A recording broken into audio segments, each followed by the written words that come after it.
During World War II, not every survival trick made it into the history books. Some were so effective, so quietly powerful, that soldiers were ordered to keep them hidden, even from their own families. These weren't flashy weapons or classified tools. They were simple methods for staying alive when nothing else worked. For staying warm without fuel, fed without rations, and safe without shelter. Passed between units in whispers, guarded like treasure, and buried under decades of silence. Until now. In this video, we'll uncover 8 of the most powerful World War II survival tricks that were deliberately kept secret, and explain exactly how they can still help you survive when everything else fails. Number 1. Tin can water condensation trap. In the chaos of World War II, clean water wasn't always found in rivers or wells. Bombings destroyed pipelines. Fields were poisoned. And in some occupied areas, even approaching public fountains meant risking your life. So soldiers on the front lines, as well as civilians trapped behind enemy lines, had to get creative, turning everyday objects into lifelines. One of the simplest and most ingenious tricks came from something found in nearly every soldier's rations: a tin can. They'd take 2 used cans, usually from beans, meat, or soup, and clean them thoroughly. One was left intact to collect water. The other was cut open or punctured to form a hollow chamber. The key wasn't in the metal itself, but how it was used. These cans were placed in shaded or damp environments, sometimes under trees, other times inside abandoned buildings with moist ground. A strip of cloth, often from a uniform sleeve or bandage, was soaked and draped between the 2 cans, connecting them like a bridge. This cloth acted as a conductor. It pulled moisture from the humid air or the wet ground through capillary action. As the moisture moved through the cloth and touched the cooler surface of the can, it began to condense, tiny droplets forming slowly, almost invisibly. Over the course of hours, the lower can would start to fill with water. It wasn't fast, it wasn't pretty, but it was water, and in many cases, it was clean enough to drink after a quick boil or filtering through charcoal or cloth. What made this trick powerful wasn't just the result, it was how quietly and safely it could be done. No digging, no smoke, no fire, no risk of being spotted. It worked even in places where there was no access to flowing water at all.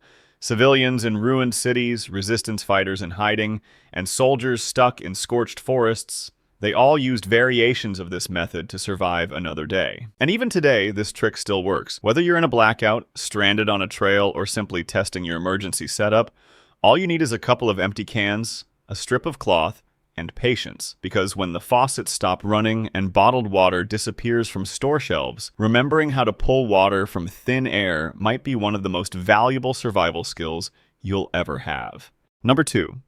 Sardine can oil lamps. During World War II, light was more than just comfort. It was security, warmth, and survival. But in bombed-out towns, blackout zones, and forested hideouts, electricity wasn't just unreliable, it was gone. Soldiers and civilians alike had to rely on whatever they had left. And sometimes, all they had was an empty sardine can. Long after the fish were eaten, the oil inside wasn't thrown away. That golden liquid, often dismissed as waste, became a precious resource. With no candles and no power, soldiers learned how to turn sardine cans into makeshift oil lamps, a trick passed from trench to trench, bunker to bunker, and eventually even into civilian homes. The method was deceptively simple.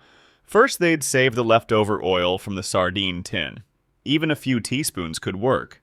Then, a strip of cloth, often torn from a bandage, sock, or uniform, was twisted tightly to form a wick. One end of the cloth was dipped into the oil, while the other was draped over the edge of the tin and lit with a match, flint spark, or coal ember. Once lit, the cloth slowly pulled oil up through itself, acting just like a candle wick. The flame wasn't large, but it was steady. It gave just enough light to write a note, read a map, prepare a small meal, or calm terrified children in a dark room. One sardine can lamp could burn for an hour or more, longer if topped off with oil from preserved meats, bacon drippings, or even leftover cooking grease. This trick spread fast. Soldiers stationed in frozen bunkers began saving every drop of cooking oil, not for food, but for light. Families hiding in basements used the same method when blackout curtains weren't enough. And in some of the darkest nights of the war, this tiny, flickering flame brought more than just visibility. It brought hope. Today, it still works. In a blackout, after a storm, or in a long-term emergency, a small tin of oily fish or meat might be more valuable than it looks. Not just for food, but as a source of warmth, light, and psychological survival. Because when the power grid disappears and the night closes in, even the smallest flame can push back the darkness, especially when that flame comes from something most people would throw away. Number 3. Rope from uniform strips. In World War II, there were no second chances when gear failed. If a strap broke, a bag tore, or a supply bundle slipped into mud, there wasn't always a replacement waiting.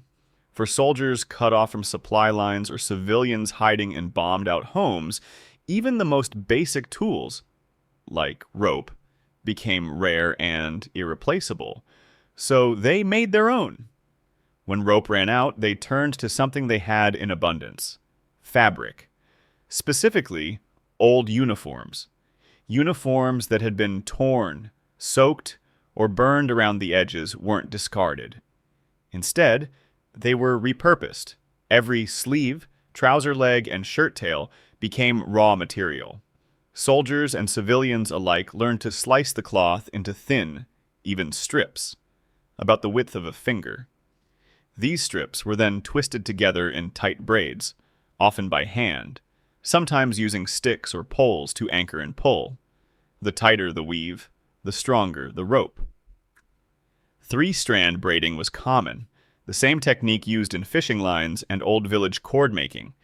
When done right, a single length of braided uniform could hold the weight of a ration sack, secure a shelter flap, or even be used to lower supplies down steep embankments. In colder areas, this homemade rope was used to bind together logs, hang drying clothes, or reinforce sleds and handcarts. This wasn't just improvisation, it was necessity. And it wasn't limited to soldiers.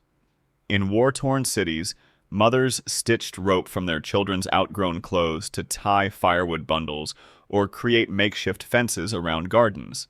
In resistance camps, scouts used cloth rope to secure hidden compartments or wrap fragile glass bottles filled with kerosene.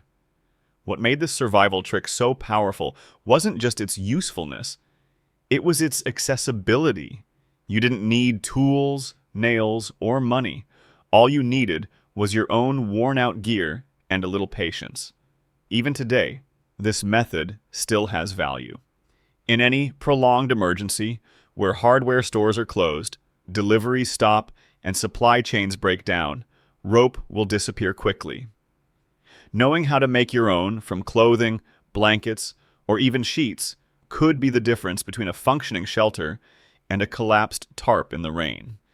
It's a reminder that survival isn't always about gadgets or gear.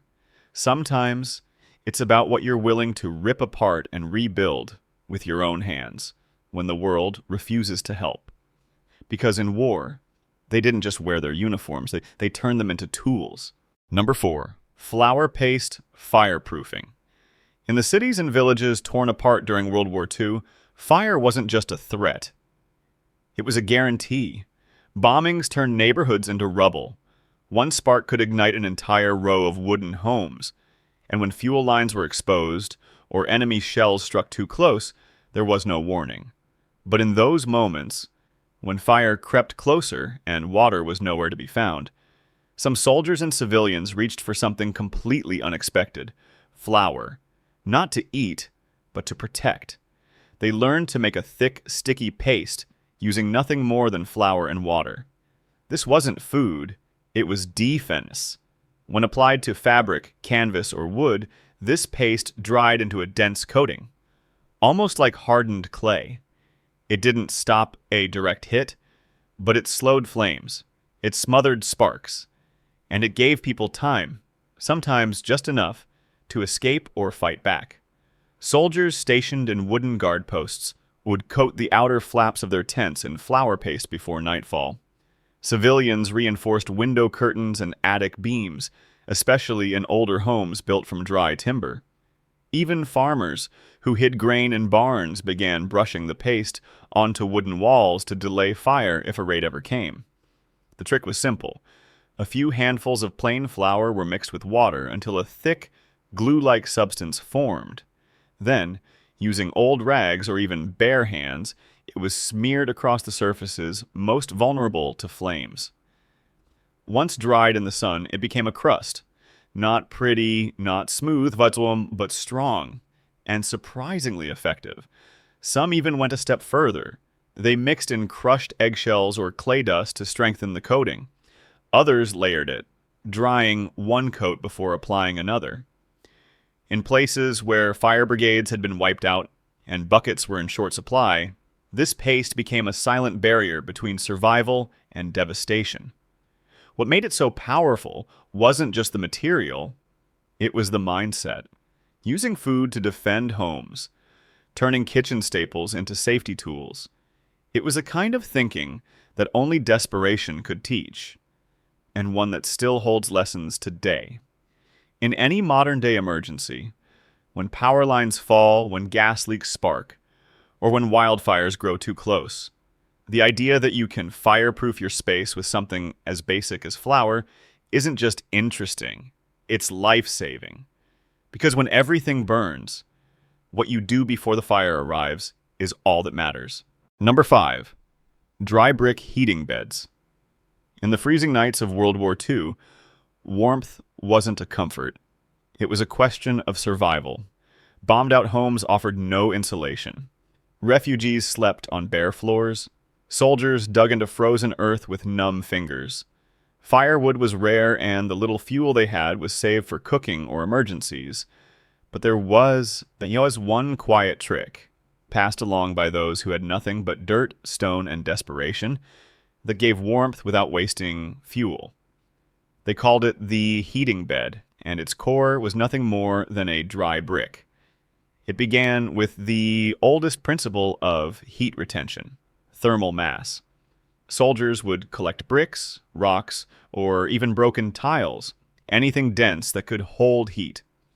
These were placed beside fires during the day, absorbing warmth as the flames burned. Then, just before the fire was extinguished for the night, those bricks were carefully wrapped in cloth, sometimes wool, sometimes burlap, whatever was available, and tucked under bedding or inside sleeping areas. As the night dragged on and temperatures dropped, the bricks slowly released the stored heat, radiating warmth into cramped shelters, under collapsed rooftops, or inside dirt-dug trenches. One brick wouldn't heat a room, but it could keep your hands warm. 3 bricks at the base of a cot could stop frostbite in your toes.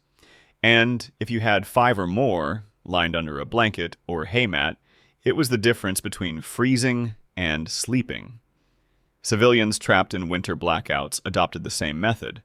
Grandmothers in farmhouses lined their children's beds with brick-filled baskets. In city basements, refugees who couldn't risk a visible fire still found ways to warm bricks using stove remnants or hot coals, then carried them wrapped in towels like precious cargo. This trick didn't require gas, electricity, or even firewood every night. Just a way to heat during the day and the wisdom to store that heat for when it mattered most. Today, this method is still entirely possible. In a blackout, when heaters fail and fuel is gone, a few bricks from your garden or garage, warmed over a fire or even in the oven, can keep your family warm through a cold night. It's silent, reusable, and shockingly effective. Because during war, they didn't just survive the night by firelight, they survived by holding on to the heat long after the fire went out. Number 6.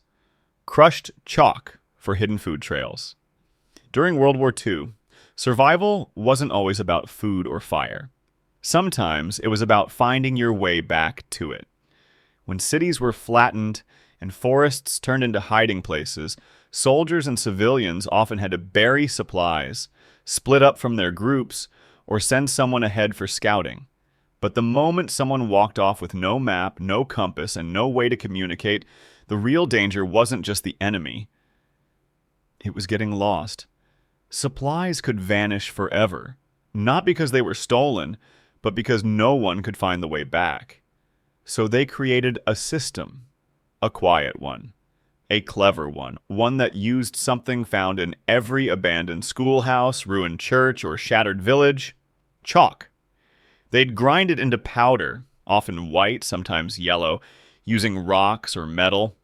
Then they'd mix it with a few drops of water or vinegar to form a paste, thick enough to smear with a fingertip. But these weren't big arrows or signs meant for anyone to read. These were coded marks, subtle slashes under tree bark, dots on rocks, or tiny streaks on fence posts. In daylight, they blended in. At night, they seemed invisible, but under moonlight, or when touched by water, or viewed with a flashlight beam at just the right angle, they glowed faintly, enough for someone who knew what to look for. Not enough to give away a hiding spot to a stranger. Soldiers used these markings to find where food had been buried beneath leaves or snow. Resistance fighters marked paths through enemy territory, allowing safe return through winding terrain.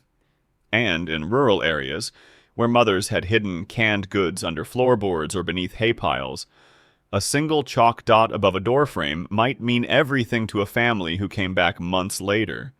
Even more powerful was the code system they created. A triangle meant danger. A single line meant food. A circle with a slash meant already taken. This way, those who found the trail could understand the message without needing to speak, without needing to risk being overheard.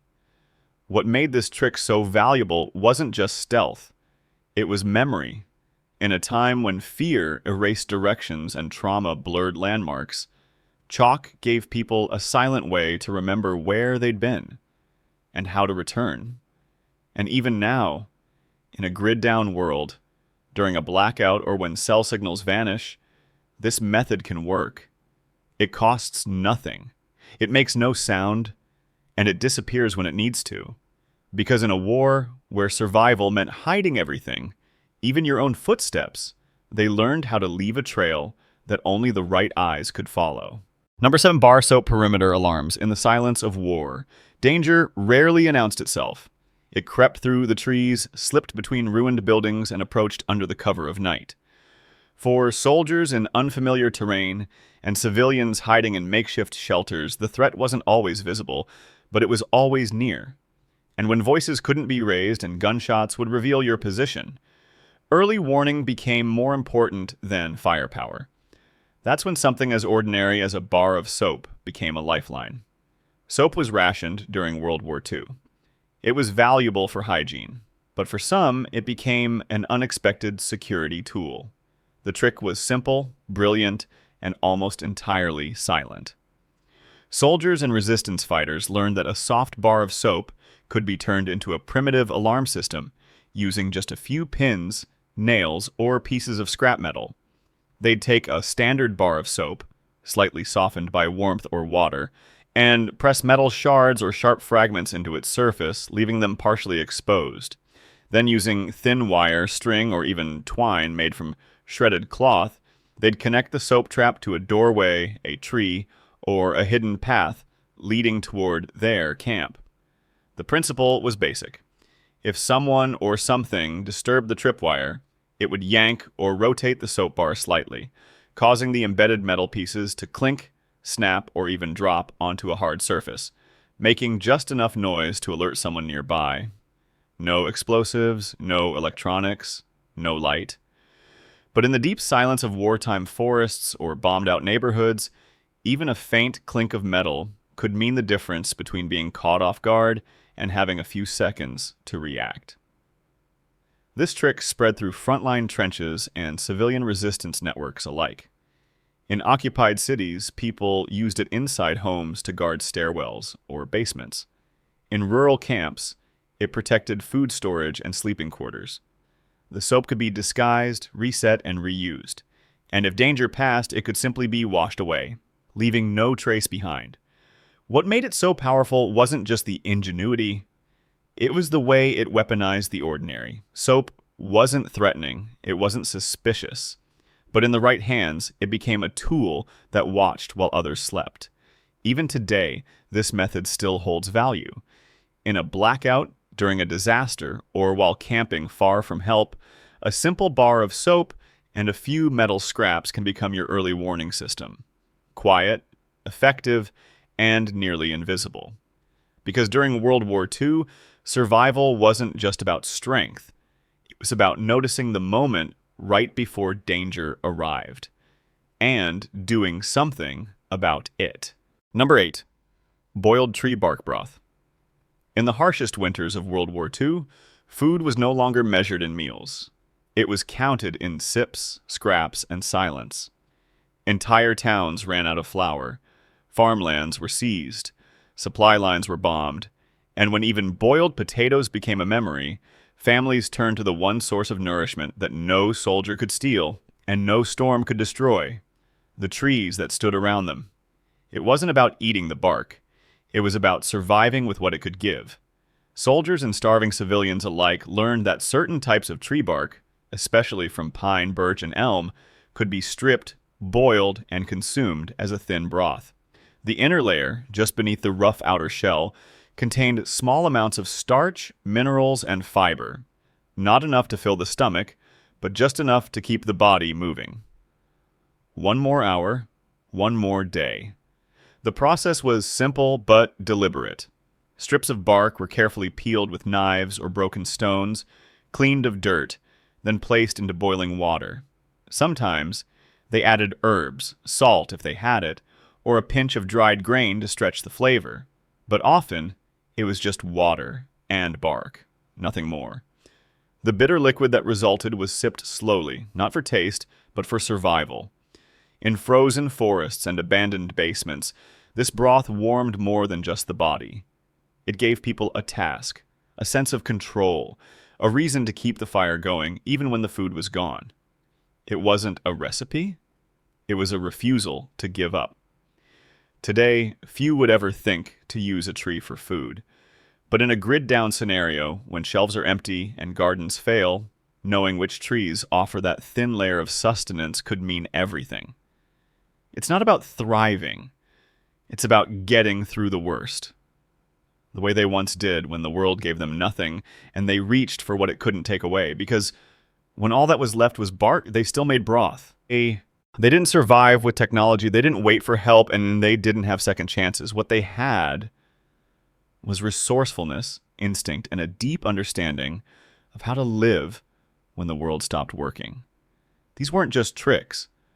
They were acts of quiet genius, forged in desperation, tested in silence, and passed down not through textbooks, but through the hands of those who refuse to quit. Today, we stand in a world that feels stable, until it isn't. Supermarkets, power grids, and tap water are luxuries we take for granted. But the truth is, they were never permanent. And when that moment comes, whether it's a blackout, a collapse, or something we never saw coming, the people who remember these forgotten lessons won't panic. They'll prepare, they'll adapt, and they'll survive. If you believe knowledge like this should never disappear, if you want to be ready, not scared, if you respect the wisdom of those who live through the worst, then you're exactly where you need to be. Subscribe now and become part of the generation that remembers what the world tried to forget.